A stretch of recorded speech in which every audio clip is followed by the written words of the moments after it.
3년도에 우리나라 초대교회 때죠. 그때 초대교회 때 이 존슨이라고 한 선교사님이 인천 지역에서 선교 사역을 감당하셨습니다. 이분이 우리나라에 와서 인천 지역에서 선교하시는데 언어를 모르니까 한국어 선생님을 드렸습니다. 최병원이라고 하는 청년을 한국어의 선생님으로 두고 그에게 한국어를 배우면서 이제 선교를 시작하셨습니다. 하셨는데 나중에 이 최병원이라고 하는 청년이 목사가 됩니다. 그런데 이 존슨 선교사님에게 한국어를 가르쳐준 이 최병원이라고 하는 청년이 유교를 믿는 사람이에요. 그래서 최병원이라고 하는 이 청년이 갈등을 합니다. 내가 유교를 믿는 사람인데 복음을 들어보니까 기독교를 믿어야겠는데 내가 지금까지 유교만을 이렇게 부모님 때부터 계속해서 유교를 믿어왔는데 어떻게 내가 유교를 버릴 수 있나. 갈등을 막 하기 시작합니다. 그렇게 하면서 갈등하는 가운데 어느 날 이 서대문 안에 홍화문이라고 하는 문이 있는데 그 앞을 지나가다가 한 거지를 보게 됩니다. 근데 이 거지가 온몸이 새카매요. 뭐 옷 한 번 빤 적이 없죠. 얼굴도 새카맣고 옷도 새카맣고 병 들어갖고 누워서 벌벌 떨면서 죽어가고 있어요. 근데 자기는 이 거지를 어떻게 할 수 있는 방법이 없는 거예요. 어떻게 돌봐줄 방법이 없는 거예요. 그러니까 어쩔 수 없어서 돌아오는데 굉장히 절망하고 탄식하는, 그리고 자신이 어떻게 할 수 없는 그것 때문에 굉장히 갈등하고 괴로워하면서 그가 이제 돌아왔습니다. 그런데 얼마 후에 소문이 들리는데 뭐라고 소문이 들리냐면 이 선교사님들이 데려다가 그 거지, 병들었던 거지를 씻기고 옷을 갈아입히고 치료를 해가지고 퇴원해서 건강하게 다닌다는 이야기를 듣게 됐습니다. 그러니까 얼마나 이 사람이 감동을 받았는지요. 그리고 또 한 가지는 수치심을 느꼈어요. 한국 사람으로서 수치심을 느꼈어요. 자기들 대한민국 사람들도 안 하는 것들을 어떻게 이렇게 선교사님들이 할 수 있는가. 이 소식을 듣고서 이제 결심을 합니다. 유교는 이론만 있는데 기독교는 실천적인 그런 종교구나. 내가 기독교를 선택해야겠다. 그래서 그가 5년 동안을 기독교를 탐색하다가 1893년 2월 8일에 세를 받아서 그리스도인이 되었습니다. 여러분, 우리나라 초대교회의 선교사님들이 들어오셔서 했던 일들은 복음을 전하는 것도 있었지만 또 한 가지는 실천적인 그런 삶을 살았다고 하는 것입니다. 근데 오늘날 우리 한국교회는 어떠냐 하는 것입니다. 한국교회는 이론은 많아요. 근데 실천적인 부분이 우리나라 초대교회하고 비교해보면 너무 떨어져요. 점점 실천적인 건 없어지고 이론만 많아져요. 강해져요. 그런데 우리나라 초대교회는 실천적인 종교였어요. 그러니까 삶의 종교였어요. 그러니까 전도가 되는 거죠. 핍박과 고난이 있었지만 전도가 됐습니다. 여러분, 이 실천한다는 게 기독교인에게 얼마나 중요한지 모릅니다. 기독교는 이론도 있지만 이론보다 더 중요하게 여기는 게 바로 실천입니다. 기독교에서 강조하고 여기는 것은 바로 실천인 부분이에요. 그래서 예수님이 말씀하셨어요. 누가복음 6장 48절에 보면 이렇게 되어 있습니다. 한번 보겠습니다.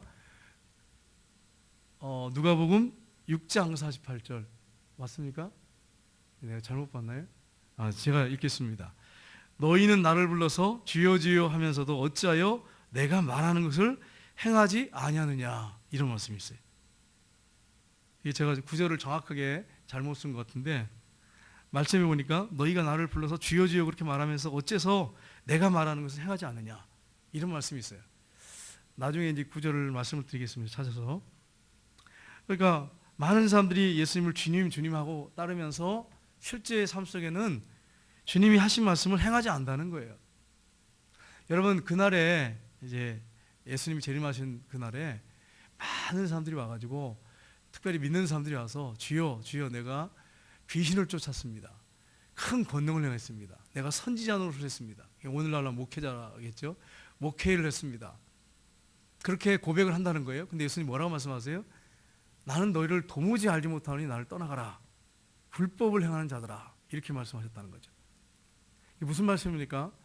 주님을 주인으로 여기고 그 말씀에 순종하기보다는 그냥 아는 것만 많고 자기 생각대로 자기 고집대로 살다가 그리고 주님 맞이한 거예요. 그러니까 주님께서 네가 언제 내 종이었느냐, 내가 말할 때 언제 네가 순종하고 따랐더냐, 네 멋대로 네 생각대로 네 야망을 위해 살다가 왔지 않느냐, 이런 말씀이죠. 그러니까 여러분, 기독교는 철저하게 실천적인 종교입니다. 그래서 이사야 선지자가 이렇게 말했습니다. 이사야서 29장 13절에 보시면 이 백성이 입술로 나를 가까이 하지만 마음으로선 내게 멀도다, 이렇게 표현했어요. 입술로는 가까이 해요. 막 잘한다고 막 설명도 하고 또 뭐 설교도 하기도 할 수도 있고요, 전도도 할 수 있고요 하는데 마음은 멀었다는 거예요. 마음이 먼단 말이 뭐예요? 사랑하는 마음이 없고 실천하는 면이 없다는 거예요. 기독교는 실천적인 종교입니다. 여러분, 이것을 절대로 잊지 말아야 됩니다. 오늘 읽은 이 본문에 보시면 다윗이 진실한 신앙생활을 하려면 말씀을 묵상하고 연구하고 즐겁고 기쁘게 이 말씀을 받아들이면서 실천해야 된다라고 하는 부분을 강조하고 있는 내용이 오늘 읽은 본문의 전체적인 내용입니다. 그렇다면 다윗이 무엇을 배웠을까? 우리가 좀 더 구체적으로 살펴보기 원합니다. 우리가 하나님 말씀을 사랑하고 순종하기 위해서 배워야 할 교훈은 무엇인가 살펴보기 원합니다. 첫 번째는 하나님의 자비가 크십니다. 119편 156절에 보시면 이렇게 되어 있습니다. 한번 같이 읽어보겠습니다. 여호와여, 주의 긍휼이 많으시오니 주의 규례를 따라 나를 살피소서. 아멘. 여기 보시면 이제 우리는 주의 긍휼이 많으오니 이렇게 되어 있습니다. 근데 사실 원어상에 보면 우리 성경 한글 번역도 잘 되어 있습니다. 죄를 있는데 어떤 때 보면 의미가 조금 더 부각이 됐으면 하는 안타까운 부분이 있습니다. 원어적으로는 어떻게 되느냐? 오 여호와여, 주의 자비가 너무나 크시니 주의 법을 따라 나를 되살리소서, 이렇게 표현되어 있습니다. 원어적으로 직역을 하면 그렇습니다. 주의 자비가 너무 크시기 때문에 주의 법을 따라서 나를 살려주십시오, 되살려주십시오, 이렇게 말하고 있습니다. 여러분, 하나님의 성품 중에 이 자비가 얼마나 그 귀한지 몰라요. 하나님께서 모세에게 바위 틈에 이렇게 스무라고 하시고 이 바위를 이렇게 덮으셨어요, 손으로. 그러시고 선포하십니다. 뭐라고 선포하십니까? 자비롭고 은혜로우며 노하기를 더디하고 인자와 진실이 많은 하나님이라. 인자를 천대까지 베풀며 악과 진실과 죄를 용서하리라, 이렇게 말씀하세요. 우리 하나님은 어떤 분이십니까? 인자하시고 자비로우시고 노하기를 더디하시고 진실이 많은 하나님인데 인자를 천대까지 베푸신대요. 여러분, 하나님은 자신이 하신 말씀은 반드시 지키신 분이에요. 우리가 하나님 말씀대로 살고 하나님을 사랑하고 늘 깨어서 기도하면 하나님이 누구를 기억하실까요? 우리만 기억하실까요? 우리 후손들 기억하세요. 우리 후손들까지 기억하세요. 그 후손들도 기억하세요. 여러분 잘 아는 이야기가 있지 않습니까? 미국의 조나단 에드워드 목사님, 그 목사님 가문을 조사했는데 그 목사님은 쫓겨나기까지 해서 설교하다가, 왜냐하면 하도 그냥 지옥에 대한 설교를 많이 하셔가지고 막 지옥에 대한 설교를 많이 하시고 죄에 대해서 설교를 많이 하시다 보니까 이분이 교회에서 쫓겨났어요. 물론 나중에 뭐 그 교회에서 잘 나중에 하셨어요. 그래가지고 그 교회 이제 미국에 큰 대부흥이 일어났습니다.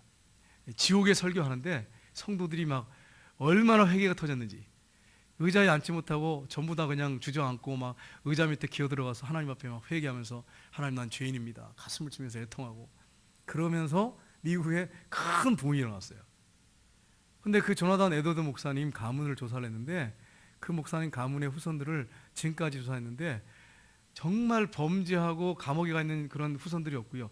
뭐 300몇 명인데 조사했는데 다 변호사, 판사, 의사, 교사, 훌륭한 인물들이 뭐 부통령부터 해서 뭐 그다음에 뭐 국회의원들, 뭐 엄청난 사람들이 그 목사님 후손들 중에서 이렇게 쭉 나오셨어요.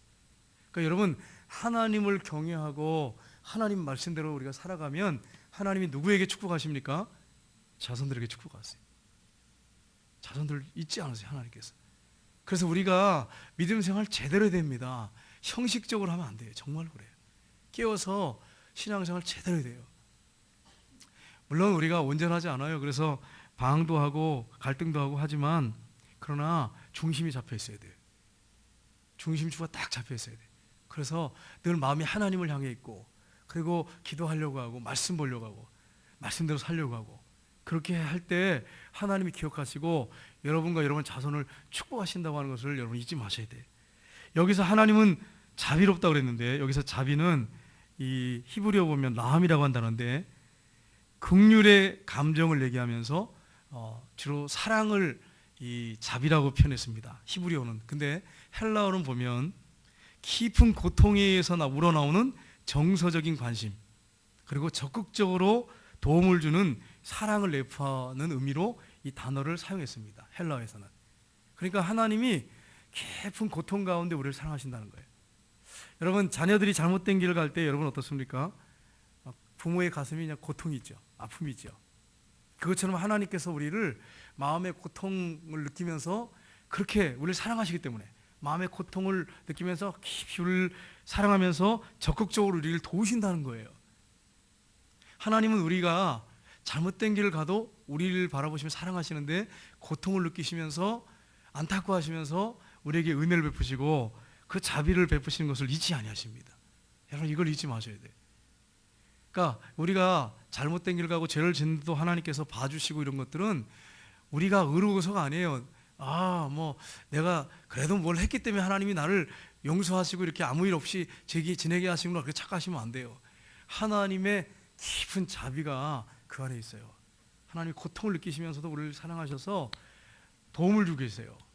우리가 잘못된 길을 가고 있음에도 불구하고 그게 하나님의 바로 자비라고 하는 것입니다. 그것을 말씀을 하고 있어요. 하나님의 자비는 크십니다. 우리 하나님은 고통 가운데서 우리가 범죄해서 멸망받아 지옥에 갈 존재들이라는 걸 아시기 때문에 고통 가운데서 우리를 위해서 외아들까지 아낌없이 내주셔서 그분이 우리를 위해서 죽으시고 부활하심으로 우리를 죄에서 건져주셨어요. 이것은 하나님의 자비에서 나온 것입니다. 그리고 두 번째는 이 하나님의 말씀은 진리입니다. 160절에 보면 이렇게 되어 있습니다. 같이 읽겠습니다. 주의 말씀의 강령은 진리오니 주의 의로운 모든 규례들은 영원하리다. 여기서 강령이란 말은 뭐냐면 하나님 말씀은, 주의 말씀은 강령이라고 그랬는데 이 강령은 원어적으로 보면 매달다, 매달리다 이런 의미가 있습니다. 그러니까 쉽게 말하면 현수막, 이 프랭카드 이렇게 말할 수 있어요. 하나님 말씀은 진리인데 이건 정말 걸어둘 만한 명확한 그런 말씀입니다. 그런 강령입니다. 그런 의미예요. 그리고 142절에 보면 주의 율법은 진리로소이다. 151절에 보면 주의 모든 계명들은 진리니이다. 이렇게 말씀했습니다. 여러분, 하나님의 말씀은 뭐라고요? 진리예요. 진리. 진리는 변함이 없습니다. 시간이 가고 세월이 가도 변함이 없어요. 내 환경이 바뀌어도 변함이 없어요. 사람이 바뀌어도 변함이 없어요. 진리는 항상 진리예요. 그대로 그게 이루어지고 있는 게 바로 진리입니다. 그래서 스펄전 목사님은 이런 말씀을 하셨어요. 이 말씀이 진리라고 하는 부분에 대해서 하나님 말씀은 처음부터 항상 진리였으며 오랜 역사를 거치는 동안에도 항상 변함없는 진리였다. 우리가 처음 믿을 때부터 지금까지 진리였다. 성경은 창세기부터 요한계시록까지 똑같이 진리이고 하나님의 영감으로 기록되었다. 하나님의 계시와 섭리를 기록하고 있는 성경에는 오자 정정 표기를 할 필요가 전혀 없다. 하나님은 후회하시거나 취소할 내용, 곧 수정하거나 바꿔야 할 것이 아무것도 없으시다. 하나님 말씀은 진리인데 이거는 오류가 없다는 거예요. 언어 정말 오류가 없습니다. 그래서 하나님께서 이거 바꿔야겠다. 시대에 보니까 좀 이건 취소해야겠다. 이건 좀 수정해야겠다. 이 말씀은 좀 안 맞다. 그런 게 하나도 없다는 거예요. 여러분, 이 말씀이 모세 때부터 쓰여졌지 않습니까? 그럼 지금으로부터 하면 거의 한 5,000년 됩니다. 근데 이 말씀은 모세 오경부터 지금 요한계시록까지 이걸 바꾸자고, 좀 이게 문제가 있으니까 수정해야 된다고, 이거 잘못된 거라고 이렇게 해가지고 지금까지 바꿔본 적이 한 번도 없어요. 이게 말이 되는 소리입니까? 이게 사람들이 우리가 들고 다니는데 이걸 들고 다니고 묵상하고 읽고 실천하는데 그런 게 지금까지 없다. 신앙인들이 이걸 붙잡고 살았는데 그런 게 없다. 그러면 확실한 거 아니겠어요? 이거보다 확실한 진리가 어디 있습니까? 정말 명확한 진리인 것입니다. 근데 세상 종교는 어떻습니까? 바뀌어요. 바뀌어가지고 이 이슬람 같은 경우에는 처음 예언한 거하고 뒤에 예언한 거가 있으면 뒤에 예언한 거를 따르면 된다 이렇게 하잖아요. 근데 우리는요, 구약의 말씀이 예언이 있는데 뒤에 예언이 다르게 얘기하면 앞에 예언은 덮어두고 이걸 따르라 이런 게 어디 있습니까? 전혀 없잖아요. 불경 같은 경우도 그래요. 불경도 뒤에 보면 계속 스님들이 이렇게 바꿔오잖아요. 바꿔오면서 원래 천국과 지옥이 없잖아요. 극락이 없잖아요. 근데 윤회선이지 않습니까? 전도의 방편으로 지금은 똑같이 기독교에 똑같이 불교가 바꿔가지고 천국과 지옥이 있어요. 그럼 어떻게 여러분 이걸 진리라고 말할 수 있겠어요? 진리의 종교라고 말할 수 있겠어요? 그러니까 여러분 기독교는 하나님 말씀이 창세기부터 시작해서 요한계시록까지 이게 바뀐 적이 없어요. 앞에 좀 문제가 있으니까 뒤에 예언한 게 이게 맞으니까 이건 좀 수정하자. 이거 안 따라도 된다. 이런 적이 한 번도 없어요. 하나님 말씀은 완벽한 진리입니다. 그래서 하나님 말씀은 진리이다 이렇게 고백하고 있습니다. 여러분 이 성경은 할아버지 할머니가 읽을 때도 진리였어요. 손자 손녀가 읽을 때도 여전히 진리예요. 1세기 초대교회 때 핍박을 받으면서 이 말씀을 붙잡고 지켰던 이 말씀 한국교회에 와가지고 번역이 돼가지고 초대교회도 똑같이 핍박 가운데 이 진리의 말씀을 붙잡고 흔들리지 않고 살았어요. 그리고 오늘날 우리가 지금 읽고 있으면서도 이 말씀이 여전히 변함이 없어요. 그런데 여러분 이 말씀을 우리가 진리로 믿고 따르지 않고 만약에 살아가게 된다면 어떻게 될까요? 어둠 가운데 있는 거예요. 죄 가운데 살다가 헤매다가 우리가 생을 마칠 수 있어요. 우리는 명확한 진리를 지금 붙잡고 있어요. 그러니까 이 말씀을 우리가 놓지 말아야 된다고 하는 것을 우리가 잊지 말아야 됩니다. 그리고 세 번째는 말씀을 사랑한 자에게는 큰 평안이 있습니다. 우리 165절 같이 읽겠습니다. 주의 법을 사랑하는 자에게는 큰 평안이 있으니 그에게는 여러분 주의 말씀을 사랑하는 자에게는 뭐가 있다고요? 평안이 있고 또 한 가지는 뭐가 있어요? 장애물이 없으리로다. 여러분 다윗이 깨달은 진리가 뭐냐면 그가 늘 묵상하면서 말씀을 지켜가는데 체험한 게 뭐냐면 하나님 말씀을 사랑하고 이 말씀대로 지키는 사람은 그 마음에 뭐가 있냐면 평안이 있다는 거예요. 그리고 장애물이 없다는 거예요. 이것을 영적으로 하면 예수 그리스도께서 십자가에 못 박혀 죽으시고 부활하셨는데 우리가 그 부활을 믿잖아요. 믿게 되면 우리 안에 뭐가 찾아옵니까? 오늘날 하면 그 믿게 되면 우리 안에 뭐가 찾아오면 제일 먼저 찾아오는 게 평안이에요. 평안. 그전에는 막 불안하고 초조했는데 예수님을 믿게 되면 마음에 평안이 찾아와요. 어떤 환경이 주어졌는지 관계없어요. 그 환경이 묶이잖아요. 마음에 평안이 찾아와요. 육적으로는 뭡니까? 육적으로는 필요한 물질을 공급받는 축복을 받게 됩니다. 우리가 하나님의 자녀가 돼서 하나님이 필요한 것들을 때를 따라 공급을 해주십니다. 여러분 이 사실을 믿고 흔들리지 마시기를 주님의 이름으로 축복합니다. 여러분 우리 애찬이가 이러는 거예요. 아빠 나 용돈이 이렇게 부족한데 없어요. 이렇게 얘기를 하더라고. 이번에 이제 와가지고요. 그래 내가 얘기를 한마디도 안 했어요. 한마디도 안 하고 그래 기도해보자. 그러면서 기도해보자. 주지도 않으면서 기도해보자 이러고 말았어요. 그리고서는 기도했죠. 뭐 하나님 앞에 기도하고. 그래가지고 이제 어머님 댁에 갔다 오고 또 이렇게 친척 집에 갔다 오고 돈이 다 들어왔어요. 근데 전화를 했죠. 야 어떠냐 이러니까 가만히 있어요. 하나님이 다 채워주시지 않더냐. 다 채워줬어요. 그거 생각했던 돈이 다 채워졌어요. 여러분 제가 물론 어느 정도 줄 수 있겠죠. 그 돈에 대해서 어느 정도 줄 수 있었지만 제가 하나 느꼈던 게 뭐였냐면 하나님은 공급자시다. 아버지가 못 해주는 거 하나님이 하실 수 있다. 충분히 할 수 있다. 이 아이가 우리 자녀가 그걸 체험한다면 하나님 붙들지 않겠나 이런 생각을 했어요. 그래가지고 식사하는데 용돈이 뭐 얼마가 부족한데 이게 큰 돈인데 빌렸어요 이러면서 막 하는데 얘기 한마디도 안 하고 그냥 기대해보자 이러고 말았어요. 근데 하나님이 다 채워주셨어요. 자기도 이제 느꼈지요. 그래가지고 신나가지고 통화했더니 있는 그 모습을 봤습니다. 여러분 그렇습니다. 우리 하나님은 공급자세요. 우리가 하나님을 신뢰하고 믿고 기도한다면 하나님이 필요한 것들로 채워주신다고 하는 사실을 여러분 믿으시고 흔들리지 마시기를 주님의 이름으로 축복합니다. 개인적으로는 하나님 말씀에 소망을 둠으로써 마음의 평안이 찾아옵니다. 하나님 말씀에 소망을 둘 때 마음의 평안이 찾아와요. 하나님 말씀은 완전하게 지킨 사람이 없습니다. 어떻게 하나님 말씀을 100% 지킬 수 있겠어요? 100% 지키는 사람에게만 축복이 온다. 성경이 그렇게 말씀하지 않습니다. 어느 누구도 성경을 100% 지킬 수 있는 사람은 없습니다. 그러나 100% 지키지 못하지만 우리가 이 하나님 말씀을 사랑해서 이 말씀을 붙잡고 이 말씀을 지키려고 애쓰고 이 말씀대로 살려고 애쓸 때 하나님이 기뻐하시고 그 사람에게 축복하신다는 거예요. 그래서 여러분 우리가 해야 할 일이 뭐냐면 새해에 송구영신 예배 때도 말씀드렸지만 이 하나님의 말씀을 사랑하고 이 말씀을 붙잡고 묵상하면서 지켜 행해야 됩니다. 그러면 여러분에게 영적으로 육적으로 하나님께서 큰 복을 주신다고 하는 사실을 여러분 잊지 마시기를 주님의 이름으로 축복합니다. 그리고 뭐가 찾아온다고요? 마음의 평안이 찾아와요.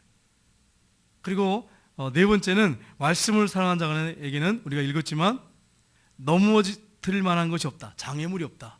넘어뜨릴 만한 것이 없다. 이렇게 말씀합니다. 그래서 오늘 하반절에 보시면 165절 하반절에 그들에게 장애물이 없으리라. 걸리적거리는 장애물이 없을 것이다. 이렇게 말씀합니다. 여러분, 장애물이 많은 사람이 누굽니까? 장애물이 많은 사람이 누굽니까? 여러분, 우리가 눈 뜨고 다니면 장애물이 있습니까? 없습니까? 눈 뜨고 다니면 여러분 안 보이세요? 여러분 눈 뜨고 다니면 장애물이 있습니까? 없습니까? 눈 뜨고 다니면 장애물이 없죠. 눈 감고 다니면 장애물에 부딪혀갖고 머리 깨지고 그러잖아요. 스마트폰 하고 가다가 그냥 전봇대에 들이받는 사람도 있고 하잖아요. 여기 이제 눈이 이렇게 시선이 가려지니까. 여러분, 장애물이 많은 사람은 누구냐면 맹인이죠. 맹인은 장애물이 많아요. 그래서 지팡이를 짚고 다니잖아요. 왜 지팡이를 짚고 다닙니까? 장애물 때문이죠. 뭐 어디 홈 파졌든지 아니면 어디 앞에 하다가 뭐 부딪힐 게 있으면은 다치니까 지팡이를 항상 들고 다녀요. 여러분이 그 지팡이를 뭐라고 하는지 아세요? 흰지팡이라 하더라고요. 흰지팡이의 날 그래가지고 그때 날짜 딱 정해진 날에는 지팡이를 하나씩 준대요. 맹인 되시는 집사님한테 들은 얘기예요. 1년에 한 번씩 흰지팡이의 날이라고 맹인의 날이에요. 근데 그날에는 이제 가잖아요. 그러면 지팡이 하나씩 준대요. 지팡이 하나.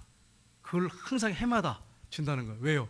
맹인들한테 지팡이가 없으면 살아갈 수가 없어요.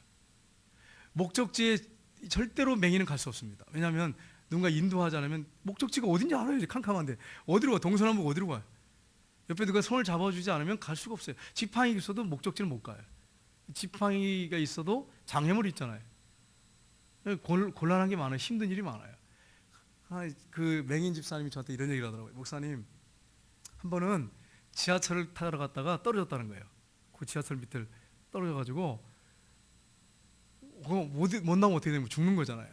떨어졌는데 어떤 청년이 뛰어들어가지고 자기를 올려줬대요. 그리고 그 청년이 올라왔는데 올라오자마자 그냥 지하철이 싹 지나가더래요. 얼마나 놀랬겠습니까? 그렇게 안에 많이 떨어졌는데 누가 안 건져줬으면 죽었죠.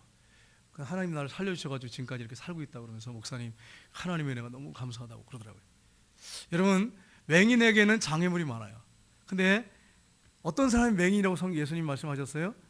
예수님이 빛으로 이 땅에 오셨는데 예수를 믿지 않는 자들이 맹인이라고 그랬어요. 그리고 성경을 읽지 않는 사람이 뭐예요?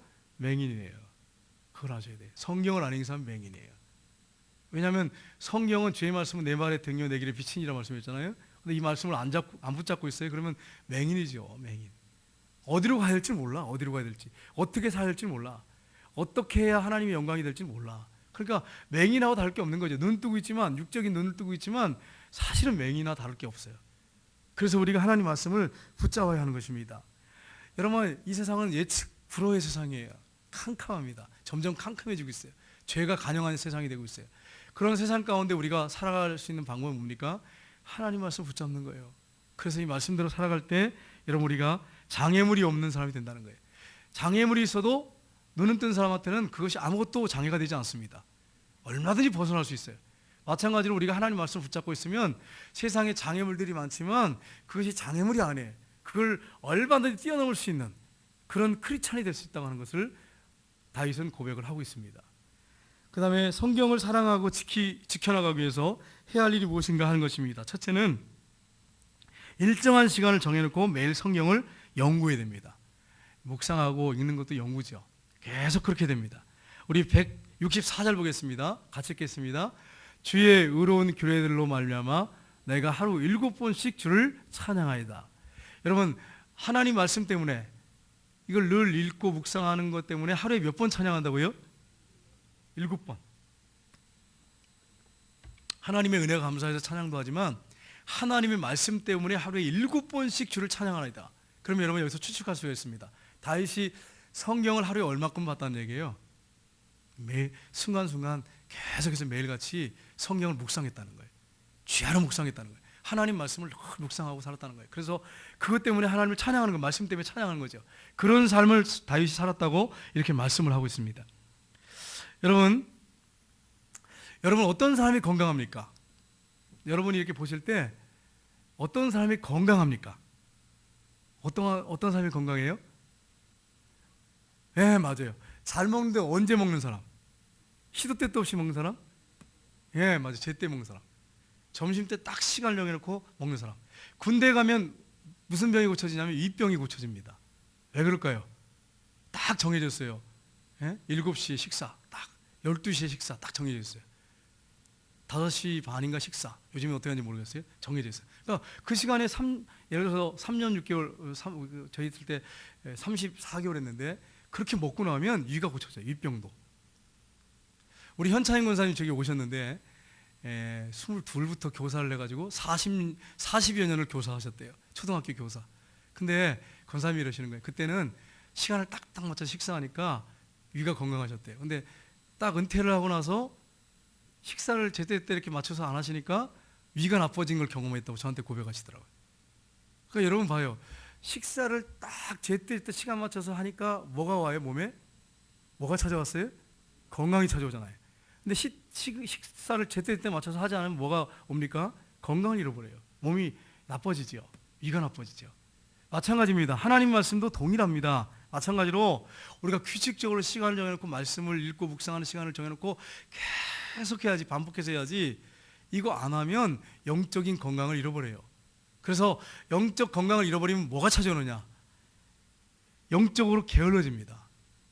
말씀을 시간을 정해놓고 늘 읽고 묵상하고 연구하고 이런 사람하고 비교해보면 영적으로 게을러져 버려요. 그리고 하나님께 무관심하게 됩니다. 사랑이 식어지니까 하나님께 대해서 무관심하게 돼요.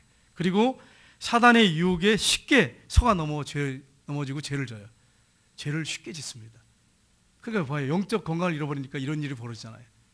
그래서 저와 여러분이 해야 할 일이 뭐냐면 새해에는 시간을 정해놓고 그 시간에 철저하게 매일같이 반복적으로 힘들더라도 꾸준하게 말씀을 읽고 묵상하고 연구하는 시간을 가져야 돼요. 안 그러면 여러분 영적 상태가 형편없게 돼요. 건강을 잃어버려요. 영적 건강을 잃어버려요.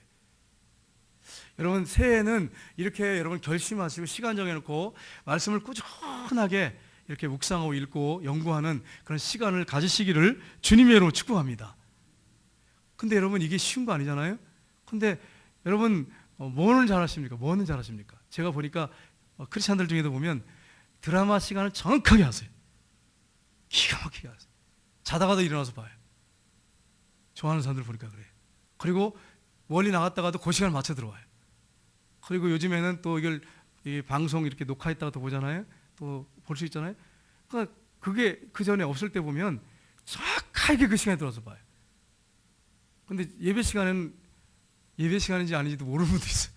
영적 건강을 잃어버리니까 오늘 수요일인지 심야기도인지 몰라. 영적 건강을 잃어버리니까 이런 일이 벌어져요. 실제로 게을러지는 거죠. 그리고 하나님에 대해서 무관심하게 되고 이렇게 점점 그런 신앙이 식어지는 거죠. 영적 건강을 잃어버리는 거죠. 이러면 여러분 어떻게 신앙생활 제대로 할 수 있겠어요? 명목적인 신앙인이죠. 껍데기만 남은 신앙생활 하는 거죠. 기계적으로 반복적으로 형식적으로 신앙생활하는 거죠. 그렇게 신앙생활하는 걸 주님이 원치 않습니다. 그래서 우리가 해야 할 일이 뭐냐면 얼마든지 하려면 마음 먹으면 할 수 있어요. 기도하면서 성령님의 도움을 구하면 말씀을 딱 시간 정해놓고 그 시간에는 읽고 묵상하고 그걸 계속 반복적으로 하셔야 돼요. 그래서 여러분의 신앙이 계속 성장하시기를 주님의 이름으로 축복합니다. 둘째는 성경 각권을 체계적으로 연구해야 됩니다. 어떤 분을 보면 성경을요 여기 봤다가 저기 봤다가 이렇게 보는 분이 있어요. 어떤 분은 한쪽 부분만 새카만 부분이 있어요. 제가 어떤 집사님 성경을 봤어요. 근데 여기 부분만 새카매. 그래서 뭔가 하고 내가 궁금하잖아요. 그래서 이렇게 슬쩍 봤어요. 봤더니 잠언이에요. 잠언하고 시편이에요. 그러면 이 집사님은 뭘 많이 봤다는 얘기예요? 잠언하고 시편만 매일 읽는 거예요. 다른 걸 안 보고. 그러면 뭐가 문제가 생길까요, 여러분? 영적 깊이가 없어요. 영적 깊이.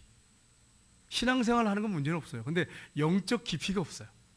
영적 깊이가. 전체적으로 봐야죠.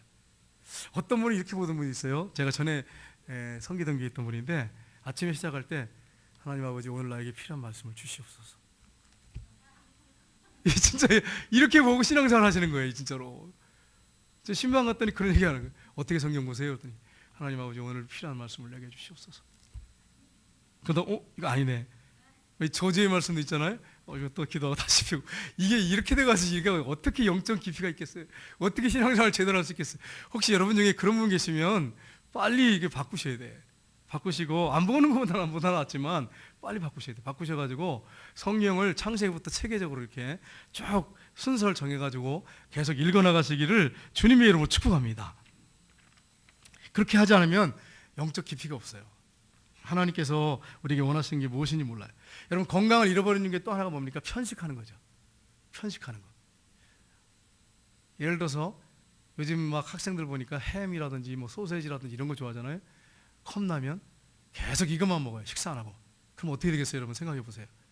건강 잃어버리죠. 제가 서울에 있을 때 전도사 때였는데 교회 청년 하나가 위에 구멍이 났대요. 여자 청년인데. 그래가지고 얼마나 놀랬겠어요? 가봤지요. 위에 구멍이 났대. 그래가지고 왜 그런 일이 벌어졌냐 물어봤어요. 왜 그러냐 물어보니까 한 달 동안을 아침, 점심, 저녁을 라면을 먹었대요. 그랬더니 위에 구멍이 났어요. 아가씨가. 여러분 보세요. 이게 잘못된 편식을 하면 건강이 분명히 문제가 생겨요. 성경을 안 보는 것보다는 좋아요. 어디든지 보십시오. 보는 건 중요한데 중요한 것은 체계적으로 보셔야 돼요. 순서대로. 그래야 영적 깊이가 있어요. 그리고 하나님의 선한 뜻이 뭔지를 알 수 있어요. 왜냐하면 성경은 서로 짝이 있잖아요. 그러니까 전체적으로 봐야 성경이 해석이 돼요. 전체적으로 체계적으로 보게 되면 계속 읽다 보면 이게 이 말씀이 해석이 되면서 깊이가 있어지면서 점점 하나님의 뜻을 알게 됩니다. 물론 때로는 어떤 한 권을 선택해서 집중으로 보고 공부할 필요가 있지만 날마다 그렇게 해서는 안 되죠. 전체적으로 봐야 돼요. 그 다음에 셋째는 시간을 투자해서 성경을 연구해야 됩니다. 하나님을 사랑하는 것과 성경을 사랑하는 것은 불가불의 관계예요. 같습니다. 하나님을 사랑하면 성경을 사랑하게 돼 있어요. 여러분 제가 이 성경을 이렇게 사랑하니까 사실 하나님을 사랑하니까 성경을 사랑하는 거죠. 그러니까 너무너무 사랑스러워가지고 성경을 베고자 하게 돼봤어요. 그렇다고 머리에 들어온 건 없지만 그럼 성경을 사랑하니까 베고 자고 이게 막 너무 소중한 거예요. 그래서 성경책에다 뭘 안 올려놓게 되더라고요. 이게 성경을 사랑하니까. 하나님을 사랑하면 뭘 사랑합니까? 성경을 사랑하게 돼요. 여러분 우리가 성경을 사랑해야 되는데 미국의 이 프로농구팀 감독인 윌리엄스라고 하는 분이 있습니다. 이분이 여러분 미국의 프로농구가 굉장히 유명하죠. 미식축구하고요. 굉장히 유명하죠. 그러니까 이 감독이니까 맨날 긴장하고 압박감이 오는 거예요. 승리 못하면 안 되잖아요. 맨날 불안하고 초조하고 머리가 빨리 막 새는 거죠. 막 너무 힘들어. 스트레스가 너무 큰 거예요. 그런데 이분이 갈등하고 고민하고 막 압박감, 뭐 갈등, 뭐 절망감, 뭐 이런 것들이 수없이 찾아오는 거예요. 이 문제를 어떻게 해결할 것인가? 해결이 안 돼. 해결이 방법이 없어요. 이 압박감을. 그러니까 이분이 깨달은 진리가 하나 뭐냐면 내가 하나님 말씀 붙잡아야겠지. 감독이 말씀을 붙잡고서는 매일 적어도 20분씩 성경을 그 시간 정해놓고 읽고 공부하고 그 다음에 한 구절씩 매일 암송하는 거예요. 그렇게 하면서 이분이 놀라운 일을 경험하게 됩니다. 그게 뭐냐면 자신이 영적으로 점점 성장하는 것을 세월이 가면서 느꼈다고 하는 거예요. 이분의 고백이에요. 그러니까 여러분 우리가 영적으로 성장하려면 성숙하려면 해야 할 일이 뭐냐면 시간을 투자해가지고 성경을 계속해서 꾸준하게 연구하고 읽고 묵상하고 암송하고 그러면 신앙이 성장하게 돼 있어요. 자라게 돼 있어요. 믿음이 자라게 돼 있어요. 하나님 앞에 믿음만 달라고 구하지 마세요. 하나님께서 너는 아무것도 안 하면서 믿음만 달라고 하냐 이렇게 말씀하세요. 하나님 말씀을 연구하고 암송하면서 하나님 나에게 믿음을 주십시오. 이렇게 했을 때 하나님께서 이 말씀을 통해서 믿음을 주시는 거지. 아무것도 안 하고 기도만 하면서 믿음을 달라고 하면 어떻게 믿음이 하늘에서 뚝 떨어지겠습니까? 그래서 우리가 하나님 말씀을 열심히 체계적으로 묵상하고 읽으면서 암송하면서 그렇게 나갈 때 여러분의 영적인 성장이 이루어지고 믿음이 건강해진다고 하는 것을 여러분 잊지 마셔야 됩니다. 네 번째는 성령의 인도로 성경을 연구해야 됩니다. 여러분 우리가 기도로 성령님의 도움을 구하지 않으면 말씀을 바르게 깨달을 수 없습니다. 어떤 교회에서 성경을 백독하신 장로님이 계셨어요. 근데 이 장로님이 교회 안에 문제를 일으키기 시작했어요. 왜 문제를 일으키셨을까요? 성경을 백독 읽었는데. 예? 왜 문제를 일으키셨을까요? 성령님께서 이 말씀을 깨닫게 하시고 성령님께서 알게 하는 방법으로 성령님의 인도를 따라서 이걸 깨닫는 게 아니라 이 말씀을 내가 읽어야지, 읽고 내가 정말 신앙생활 내가 잘해야지, 내 노력으로 잘해야지, 이렇게 하신 거예요. 그래가지고 결심을 하고 이제 뭐 특별하게 하실 일이 없으시니까 성경을 파신 거예요. 100번을 봤어요. 그러니까 자랑할 만하지 않아요? 나 성경 100번 읽었습니다. 그러면서 이제 자랑하기 시작하셨어요. 그러면서 자꾸 교회 안에 문제를 일으키시는 거예요. 이 성령님의 도움을 구하지 않고 성경을 읽으면 이런 문제가 생깁니다. 우리 어머니한테 제가 이제 갔더니 우리 어머니가 이런 얘기하는 거예요. 권사님 한 분이 성경을 10번 읽으셨대요. 근데 자랑하면서 다니시는 거예요. 나 성경 10번 읽었어. 나 성경을 10번 읽었어. 그러면서 갑자기 그냥 몸이 아프기 시작하면서 이분이 막 얼마나 힘들어 하시는지 그 회개기도 많이 했대요. 우리 어머니는 또 이 바른 소리 잘 하시거든요. 권사님 회개하셔야 된다고. 권사가 내가 성경 10번 읽고서 맨날 자랑하고 돌아다니고 회개해야 된다고 이랬나 봐요. 그래서 우리 누님이 옆에 있다가 그런 말 하면 상처받아요. 하지 마세요 어머니. 그래도 할 말 해야지. 이래가지고 그렇게 했나 봐요. 그때 권사님이 회개를 하셨어요. 하나님 아버지 내가 잘못했습니다. 다시는 내가 교만해가지고 이 성경 읽었다고 자랑하지 않겠습니다. 그리고 회개를 하셨어요. 건강이 회복되셨다면서.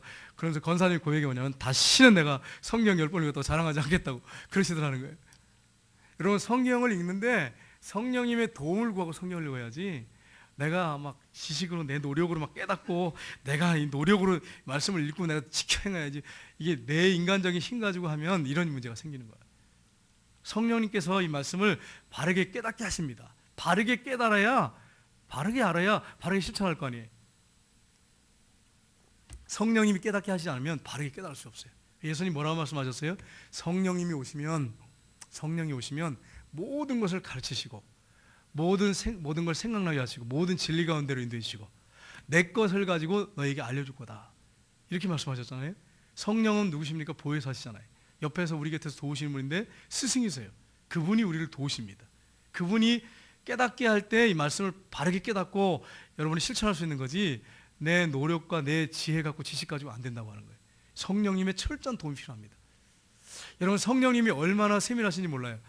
여러분 우리가 예수님을 믿으면 거듭나면 성령님이 우리 안에 계시잖아요. 이분이 우리가 천국 갈 때까지 우리 안에서 떠나지 않으십니다. 그래서 우리 안에서 말씀하세요. 여러분이 죄를 지면 성령님께서 여러분 안에서 지적하세요. 이런 죄를 졌다고 지적하세요. 그리고 여러분이 막 힘들고 어렵고 막 고통 가운데 있을 때도 여전히 여러분에게 위로의 말씀을 주시고 일어날 수 있는 그런 말씀을 마음에 주십니다. 성령님이 여러분 안에 계세요. 그러니까 여러분은 얼마나 큰 복을 받은지 몰라요.